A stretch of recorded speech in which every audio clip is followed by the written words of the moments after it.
Big pass Tamil season 9 மூன்றாவது வாரம் நிறைவடைய போகுது. கண்டஸ்டன்ஸ்ல இயக்குனர் பிரவீன் காந்தி, மாடல் அப்சரான 2 பேரும் ஃபேன்ஸால எலிமினேட் செய்யப்பட்டாங்க. இப்படி இருந்த சூழல தான் நந்தினி அவங்களாவே வெளியேறினாங்க. இந்நிலையில தான் இந்த வாரம் யார் எலிமினேட் செய்யப்படுறாங்க என்ற கேள்வி ஃபேன்ஸ் மத்தியில் இருந்தது. இதை தொடர்ந்து இந்த வாரம் ஆதிரை வெளியேற்றப்பட்டிருக்காங்க. இந்த சீசன்ல கலந்துகிட்ட ஆதிரை எஃப்ஜே கிட்ட நடந்து கொள்ற முறை, அதனால எஃப்ஜேவிக்கே சங்கடத்தை ஏற்படுத்தினுச்சு. இது ஃபேன்ஸ் மத்தியில பெருசா பேசப்பட்டுச்சு. அதாவது ஆதிரை 2வது வாரத்துல இருந்தே எஃப்ஜே கிட்ட நெருக்கமாக பழகிட்டு வந்தாங்க. இப்படி இருக்கும் போது சக போட்டியர்கள் ஒருத்தர் கேட்கும் போது அதுக்கு ஆதிரை, எனக்கு வெளியே காதல் இருக்காங்க, அதுக்காக அழகாக ஒருத்தர் இருந்தா சைட் அடிக்க கூடாதுன்னு எதுவுமே இல்லையேன்னு சொன்னாங்க. இதெல்லாம் ஒரு பக்கம் இருந்தாலும் நேரடியாவே எஃப்ஜே கிட்ட போய் என்னுடைய பலமும் நீதான், பலவீனமும் நீதான்னு சொல்லியிருந்தாங்க.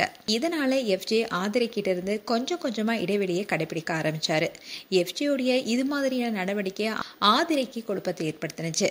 ஆதிரை எஃப்ஜே 2 பேரும் நெருங்கி பழகதை பார்த்த ஃபேன்ஸும் இவங்க 2 பேரும் லவ் கண்டென்ட் கொடுக்குறாங்கன்னு நினைச்சிட்டு இருந்தாங்க.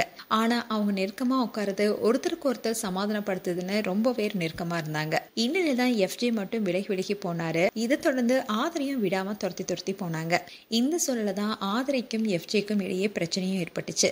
அண்ட் ஆதிரை தன்னுடைய காதலர்கிட்ட பிக் பாஸ் நிகழ்ச்சியில போகும்போது அங்க வர கண்டஸ்டன்ட் கிட்ட யார்ட்டையாவது நான் காதல இருப்பது போல நடிப்பேன், அதெல்லாம் நீ பெருசா எடுத்துக்க கூடாது, அதே மாதிரி உன்னுடைய வீட்டுல அதை சொல்லி புரிய வைக்கணும்னு அவங்க சொல்லிட்டு தான் வந்ததா கண்ணியும் எஃப்ஜேயும் பேசிட்டு இருந்தாங்க.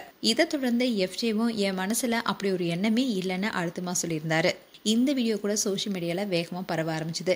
இந்நிலையில் தான் பிக் பாஸ் வீட்டை விட்டு ஆதிரை வெளியேற்றப்பட்டிருக்காங்க. மேலும் ஆதிரை குறித்து உங்களுடைய கருத்துக்களை கமெண்ட் செக்ஷன் சொல்லுங்க. இது போன்ற வீடியோஸை பார்க்க நியூஸ் தமிழ் கிட்ஸ் சேனலை சப்ஸ்கிரைப் பண்ணுங்க. மறக்காம நோட்டிஃபிகேஷன் பட்டனை கிளிக் பண்ணுங்க.